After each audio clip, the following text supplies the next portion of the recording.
Hoje aconteceu o primeiro debate do segundo turno nas eleições para prefeito de São Paulo. E um fato inusitado aconteceu. O candidato Guilherme Boulos aceitou o convite, está conosco aqui no estúdio, enquanto o candidato Ricardo Nunes não confirmou a presença. Diante disso, conforme previsto nas regras, em lugar de debate, teremos uma entrevista de até 1 hora.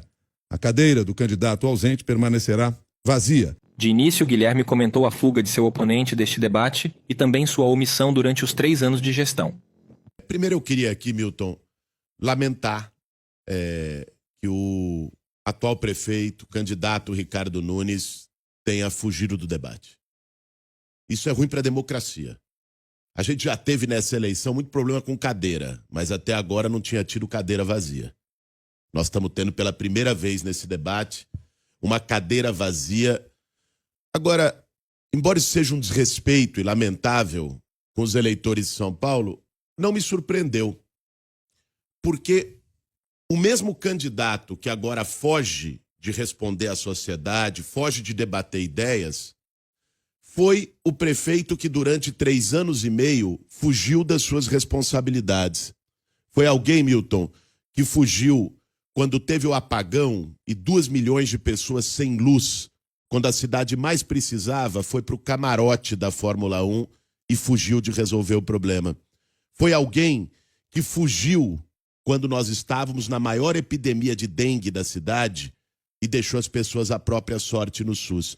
Então, é lamentável que alguém que tem esse tipo de postura fraca, omissa, queira ser prefeito de São Paulo. Entretanto, apesar da ausência de Nunes, ele foi representado pelos 3 jornalistas da bancada.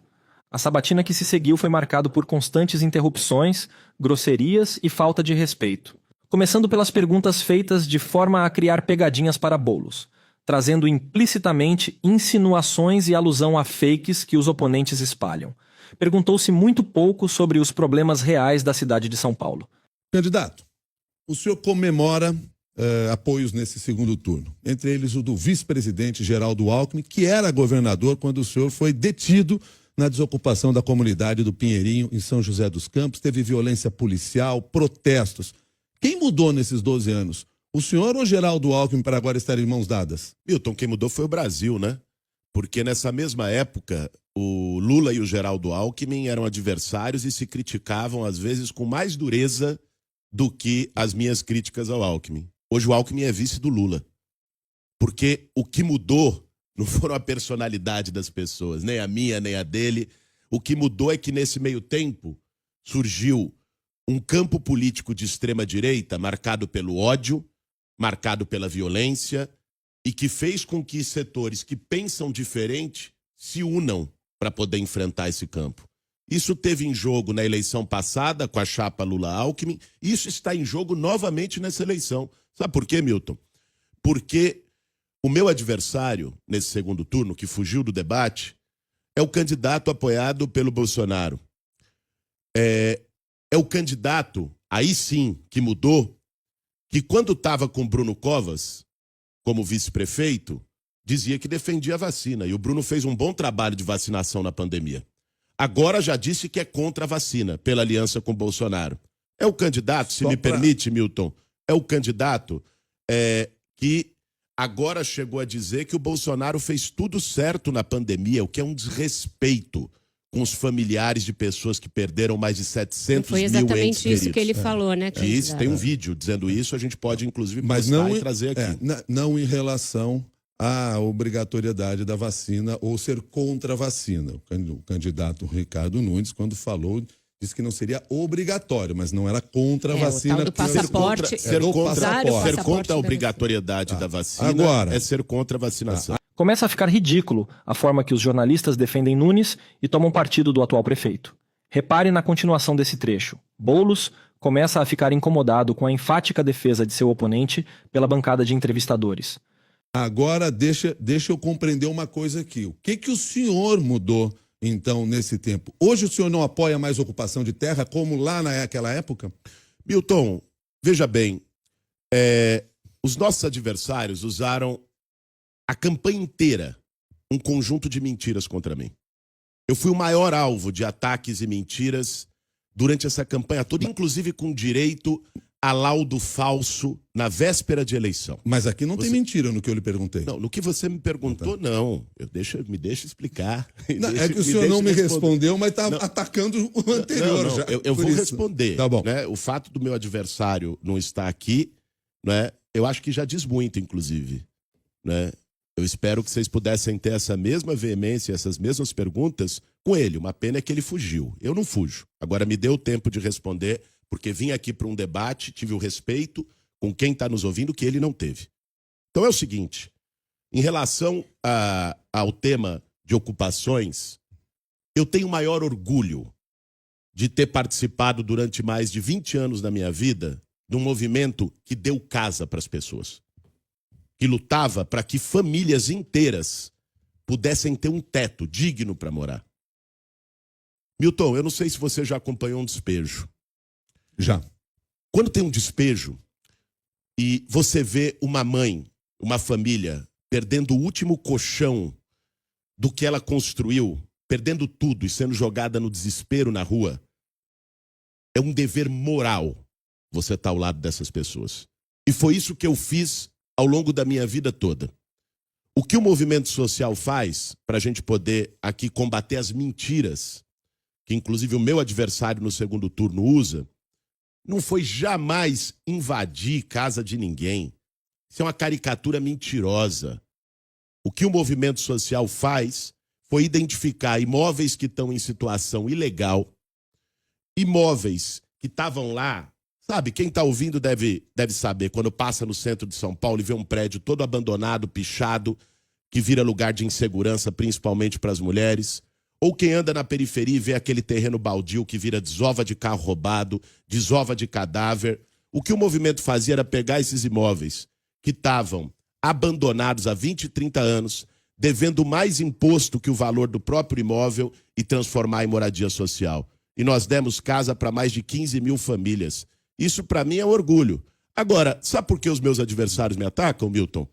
Porque eles não têm nada para dizer a respeito da minha trajetória. Candidato. Eu tenho muita dúvida se o nosso adversário, não para um monólogo. se o nosso adversário teria também o mesmo orgulho de dizer o que ele fez nos últimos 20 anos. A Maria Cristina vai fazer uma pergunta e eu vou só fazer um parênteses. A veemência da pergunta para o senhor será sempre a mesma para qualquer outro candidato. Não fazemos diferença na veemência da pergunta. Maria Cristina. O problema é que ele não apareceu, né, Milton? Então Vera Magalhães entra dando a entender que o tom firme de Guilherme é estridente e que dessa forma estaria angariando votos de Marçal. Candidato, a gente está notando desde o início da campanha uma moderação no seu tom, mas desde o seu discurso, quando o senhor foi para o segundo turno, o senhor subiu alguns decibéis e hoje eu estou achando o senhor em uns 10 decibéis mais altos do que a sua entrevista no primeiro turno aqui.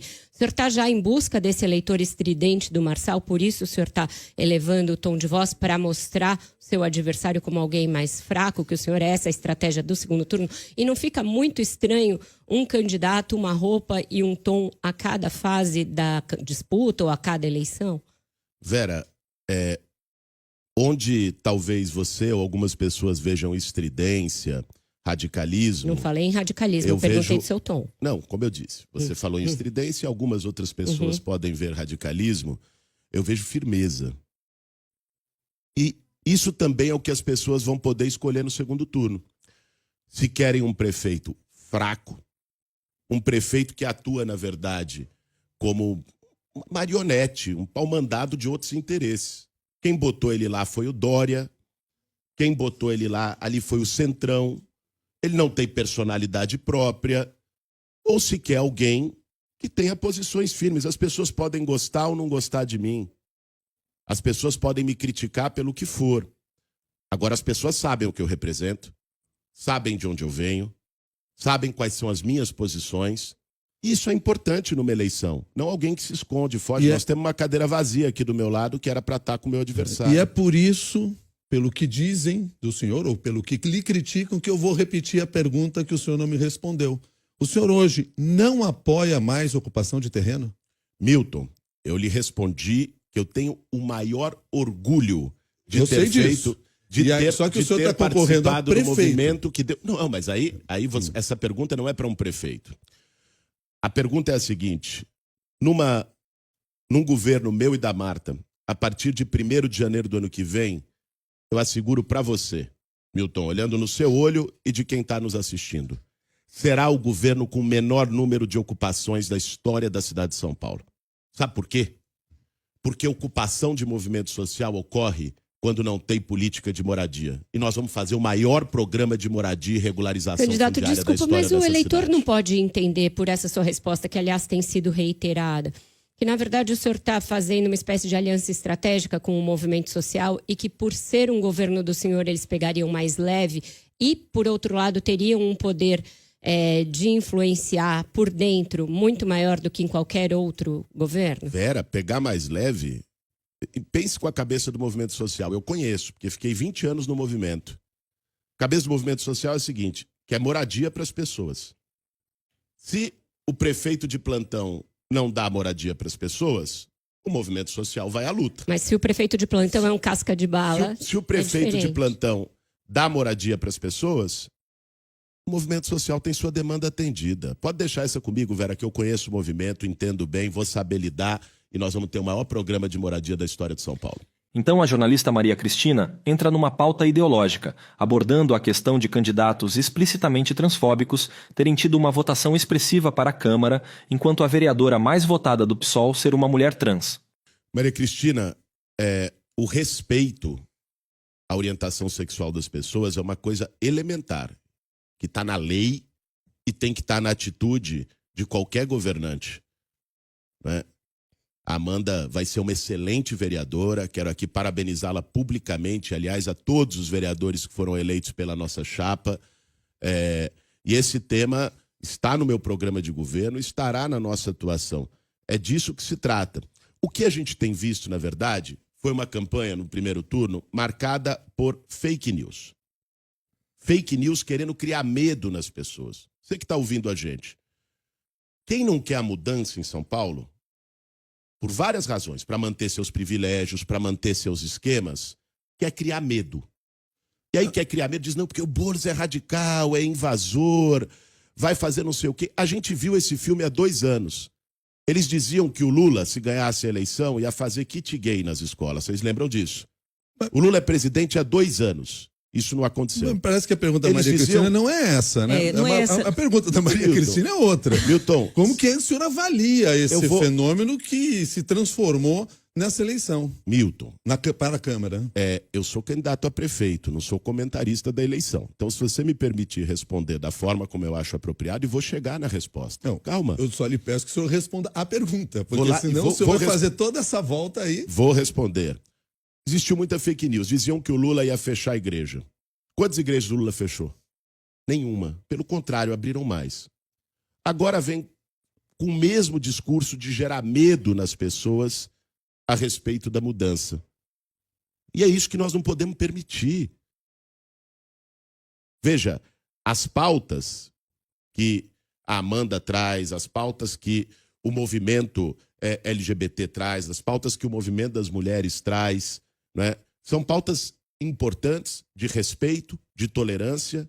Em relação às mulheres aqui, reafirmo, nós vamos garantir, no meu governo e da Marta, pela primeira vez na história de São Paulo, o secretariado vai ser comandado, ao menos metade das secretarias, por mulheres. Eu só paridade. queria insistir num ponto, porque este não é um fenômeno de São Paulo. Se a gente pega a Câmara de Belo Horizonte, também o vereador mais votado lá é um transfóbico. Este é um fenômeno da contemporaneidade aqui das eleições brasileiras e talvez não apenas no Brasil. E há uma resistência grande de uma parcela da população que é crescentemente evangélica. Não existe comunicação entre a defesa do identitarismo e essas convicções evangélicas. Hoje há um divórcio entre essas duas questões. E eu não consigo entender como é que isso vai ser vencido. O senhor está dizendo, vai combater fake news. Isso não é fake news, é um dado da realidade. O vereador mais votado da Câmara é um transfóbico e a vereadora mais votada da sua coligação é uma defensora aberta da pauta trans. Então, existe um divórcio e isso não está claro para mim como é que esse divórcio vai ser abreviado. Maria Cristina, o que é fake news é o que se faz em relação a isso. Quando vai lá e fala-se de banheiro unissex, quando vai lá e fala-se de kit gay. Essa é a fake news que a transfobia usa para atacar a esquerda. É disso que eu estou falando. Mas o senhor vai ter que tratar disso de alguma maneira no seu programa de TV ou não vai ser um assunto? O senhor acha que não é relevante? Não. Esse tema está no nosso programa de governo. Existe um programa que segue na cidade de São Paulo, embora sucateado, que é o Transcidadania. Se for lá no meu programa de governo, ele vai estar lá. Após responder, ele tenta esgotar o assunto e trazer propostas concretas, que realmente importam e mudam a vida das pessoas em São Paulo, mas é interrompido com uma tiradinha de Vera Magalhães. Agora, eu queria trazer uma questão que eu acho que é importante também para quem está nos ouvindo. Nós temos hoje em São Paulo, Vera, 300 mil trabalhadores de aplicativo. Muitos ouvem a CBN, né, que trabalham com Uber. 300 mil motoristas, não estou nem falando dos motoboys de entrega. Uber, 99, nas várias plataformas.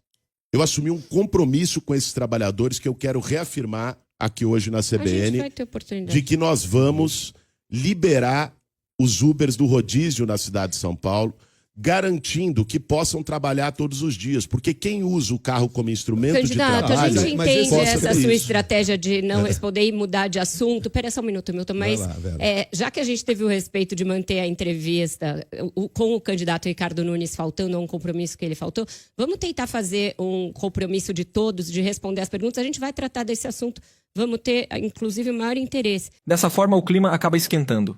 Guilherme se recusa a virar comentarista e pede que perguntem sobre propostas. Agora, se me permite, Vera, colocar uma questão que eu acho que é importante.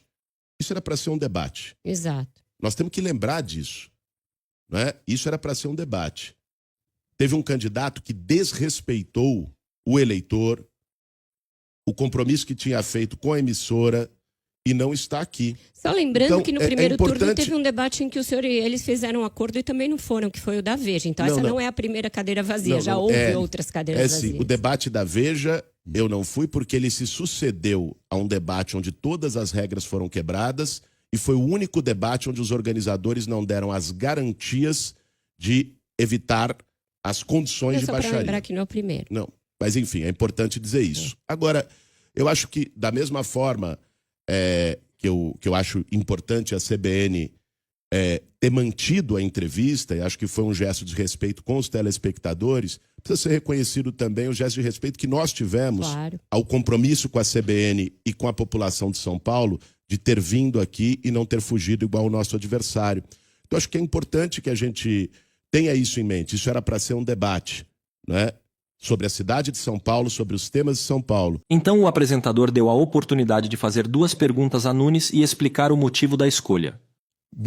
Primeiro, para quem está nos acompanhando e acabou de chegar aqui, deixando claro aqui a questão do debate que havia sido proposto aos 2 candidatos. O candidato Ricardo Nunes não aceitou participar, por isso transformamos numa entrevista. E de acordo com estas regras que tinham sido propostas e foram propostas às 2 coligações, além da manutenção da cadeira à disposição do candidato que não veio, ou da cadeira vazia, como aliás o senhor fez questão de chamar a atenção logo no início, também o senhor, por ter aceitado participar, tem direito a fazer 2 perguntas para o candidato ausente. E eu peço que o senhor faça a primeira pergunta e comente o porquê desta pergunta.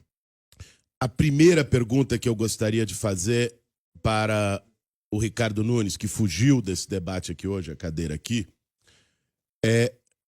por que ele colocou o cunhado do Marcola, líder da maior facção criminosa do país, como chefe de gabinete da Secretaria de Obras da Prefeitura, cuidando dos recursos das obras, de mais de 6 bilhões de reais de obras sem licitação. Eu fiz essa pergunta para ele no debate da TV Globo semana passada, ele não respondeu. É a pergunta que eu faria para o Ricardo Nunes se estivesse aqui, né? Por que colocou o cunhado do Marcola para cuidar do dinheiro da prefeitura? Sabe por quê, Milton? Agora explicando a pergunta, é importante que a gente traga e para colocar os pingos nos is. Isso é uma reportagem que a imprensa trouxe, foi uma apuração do portal UOL, que colocou que esse cidadão, que é funcionário de carreira da prefeitura já há muitos anos, mas não tinha nenhum cargo de destaque, no governo do Ricardo Nunes, foi promovido a chefe de gabinete da CIURB, que é a secretaria que cuidou de todas as obras sem licitação na cidade de São Paulo. É quem liberava as obras sem licitação na cidade de São Paulo num esquema que é escandaloso, que todos vocês da imprensa noticiaram.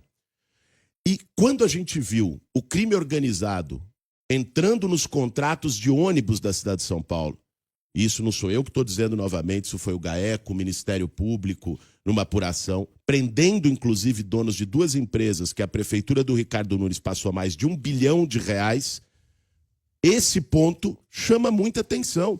Então, nós temos hoje o risco da cidade de São Paulo, da cidade mais rica do Brasil, ficar à mercê dos interesses do crime com a continuidade do Ricardo Nunes. Mas Vera só deixou ele fazer uma, pois logo o interrompeu, tentando novamente transformar o candidato em um comentarista das eleições no país, desviando o foco do debate de propostas e da cidade de São Paulo.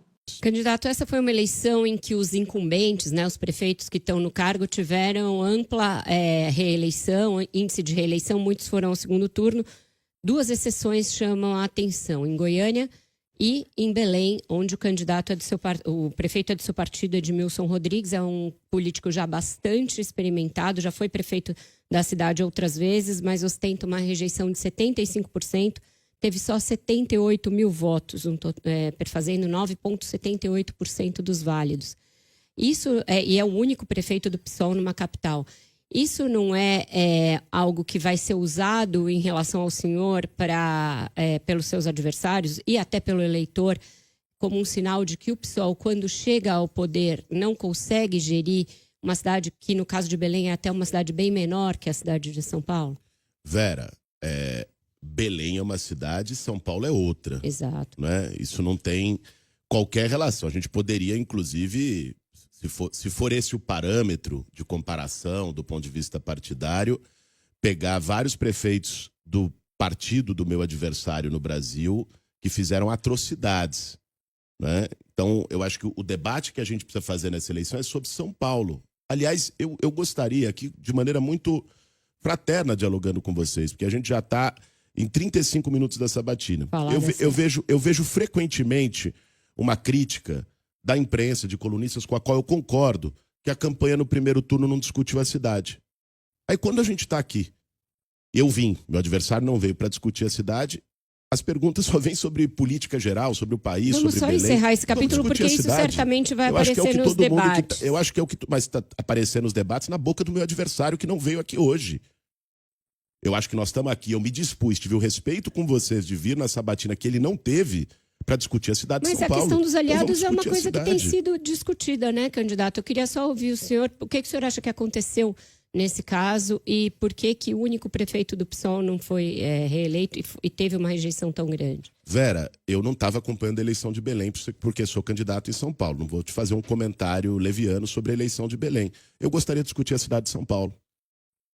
A primeira pergunta que eu lhe fiz... O toco que Vera levou gerou um grande constrangimento na banca, e Milton volta mais uma vez na principal fake que Nunes usa contra Boulos, chamá-lo de invasor.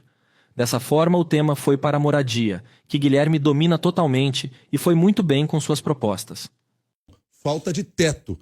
Qual é o caminho para se resolver essa questão, à medida que o senhor disse, em determinado momento, falando de propostas, nesses primeiros 36 minutos ao qual nós estamos nos referindo, que ao contrário do que o senhor disse, o senhor falou de propostas, sim, mas o senhor falou que pretende melhorar ou resolver essa questão da falta de habitação.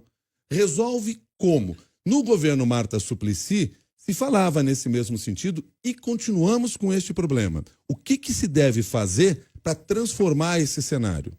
Milton, para resolver o problema da habitação na cidade de São Paulo, nós precisamos atuar em 3 linhas e é o que eu vou fazer a partir de 1º de janeiro do ano que vem. Primeiro, nós precisamos lidar com a chaga da população em situação de rua. Nós estamos falando de 80 mil pessoas vivendo nas ruas na cidade de São Paulo.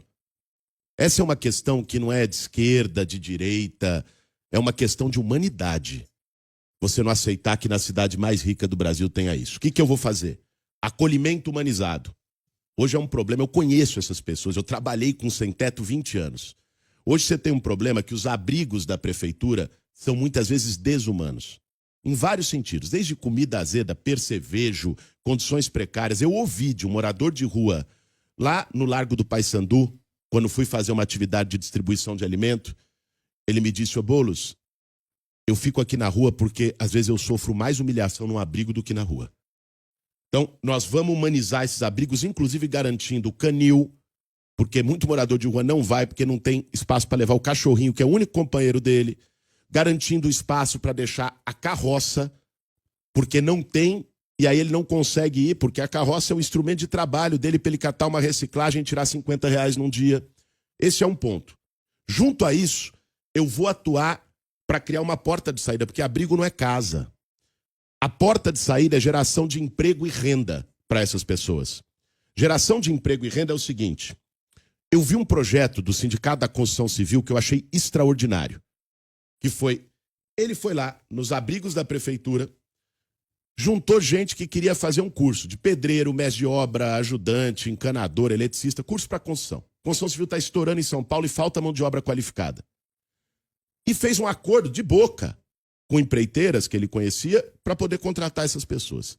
Se um sindicato pôde fazer isso, imagine o que a prefeitura não pode fazer. A gente criar várias escolas, formar essas pessoas e até botar nas obras da prefeitura um percentual dessas pessoas. Então você tira a pessoa da rua, um salário base hoje na construção civil está R$2.000, R$2.500, R$3.000, ele consegue pagar aluguel por um período até sair a moradia definitiva.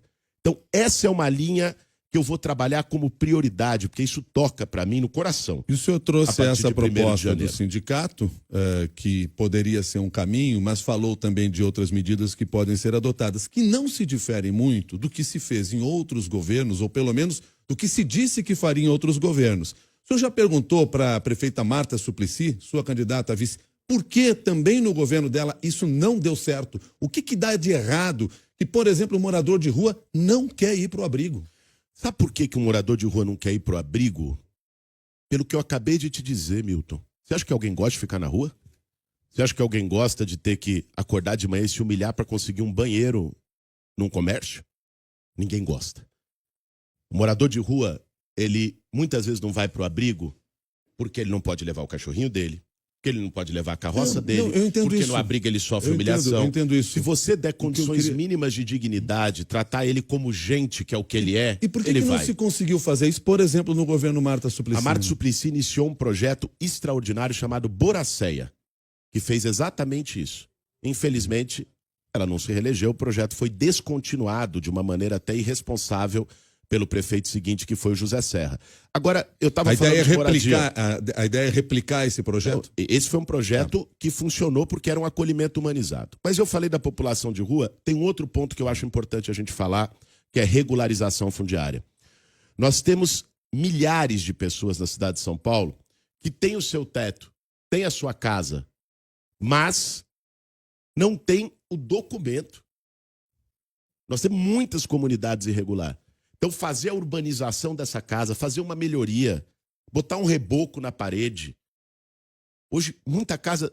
Cara, as crianças desenvolvem asma, bronquite pela umidade, porque não tem um reboco. Uma coisa simples, a prefeitura ajudar a botar um reboco, dar o documento. Mas em área de manancial? Isso é dignidade para as pessoas. E para as ocupações em área de manancial que estejam nessa situação? Existe uma lei, hoje tem mais ou menos 2 milhões de paulistanos que moram em área de manancial. Existe uma lei que é da CETESB, que é quem regula os mananciais do Guarapiranga e da Billings, que estabelece um critério que é uma moradia a cada 250 metros quadrados para que você possa fazer uma urbanização que seja sustentável. Tem que seguir essa lei. Maria Cristina. O senhor tem essa proposta de habitação que é muito ambiciosa, mas, por outro lado, há interesses da indústria imobiliária, da construção civil, contra os quais o seu partido, na revisão do plano diretor, se colocou contrário. É possível conduzir um programa tão ambicioso com essas dificuldades de relacionamento que o PSOL e uma parte do PT, ao longo da revisão do plano diretor, tiveram com a indústria da construção civil e imobiliária, candidato? Olha, o que eu não defendo, isso sou claro, minha posição sempre foi muito firme, disse isso inclusive dialogando com o setor da construção quando me chamaram para visitar o Secov. É o pode tudo. Vá para bairros do centro expandido aqui, Maria Cristina, para Pinheiros e para outros tantos. O que está acontecendo?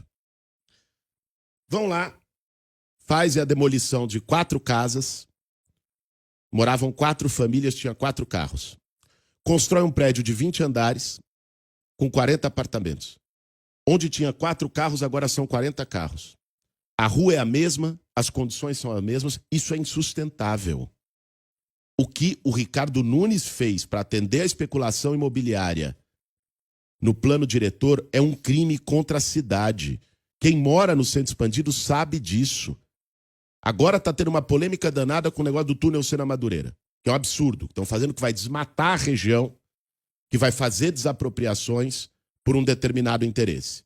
Nós vimos no plano diretor esse processo sem nenhuma contrapartida para a cidade. Ninguém é contra a construção civil, não. A construção civil gera emprego para a cidade, arrecada ISS para a prefeitura. O problema é que aqui, como em Nova York, como em qualquer grande metrópole do mundo, tem que ter regra. Não pode ser o vale tudo. Mas a maioria da Câmara foi favorável ao que o senhor está chamando vale tudo na construção civil, e essa maioria permanece. Então, eu não estou conseguindo vislumbrar qual é o ponto de convergência. Sabe por quê? Porque a maioria da Câmara foi a favor por uma pressão brutal do governo Ricardo Nunes com todos os meios. Isso, inclusive, é público. Teve um vereador, que eu não sei se reelegeu ou não, vocês noticiaram isso, que botou num grupo de zap à época que o setor da construção tinha que pagar a campanha do prefeito em troca do presente que ele deu. Um vereador. Então, ali foi uma pressão tremenda do prefeito. Dessa vez, o prefeito vai atuar para garantir o interesse da cidade, não de meia dúzia de construtores. No fim, Boulos faz um apelo pela mudança, que é representada por ele diante da mesmice de Nunes, que fugiu desse debate.